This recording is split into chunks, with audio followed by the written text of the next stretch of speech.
మణిపూర్ కనిపించినంత శాంతియుతంగా ఉందా? అసలు మణిపూర్లో ఏం జరుగుతుంది? ఈ మీటీస్ అండ్ కుకీస్ మధ్యలో వైలెన్స్ కొనసాగుతూనే ఉంది.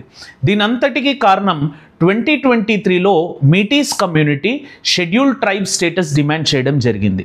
దాంతో కుకీస్ కమ్యూనిటీకి ఆల్రెడీ షెడ్యూల్డ్ ట్రైబ్ స్టేటస్ ఉండడంతో పాటు వాళ్ళు ఇన్ఫీరియర్ కాంప్లెక్సిటీకి గురై ఈ వైలెన్స్ అనేది స్టార్ట్ అయింది. ఈ పోరాటం మొత్తం ల్యాండ్ కోసం, రైట్స్ కోసం, ఐడెంటిటీ కోసం. Hence neighbor becomes enemies.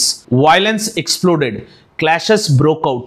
60,000 people displaced. Villages burnt.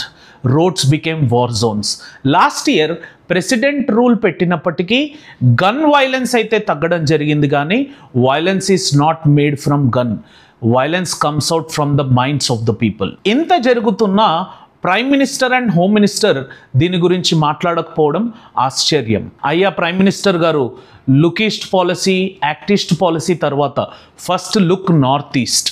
మొన్న బంగ్లాదేశ్ ప్రైమ్ మినిస్టర్ ఇచ్చిన స్టేట్మెంట్ తీసుకుంటే they are going to integrate north east అని. సో మణిపూర్ని కనుక మనం ప్రొటెక్ట్ చేయకపోతే it is a threat to north east and it is a threat to India also. మీ యొక్క అభిప్రాయాన్ని కమెంట్స్ ద్వారా తెలపండి. Thank you. జై హింద్.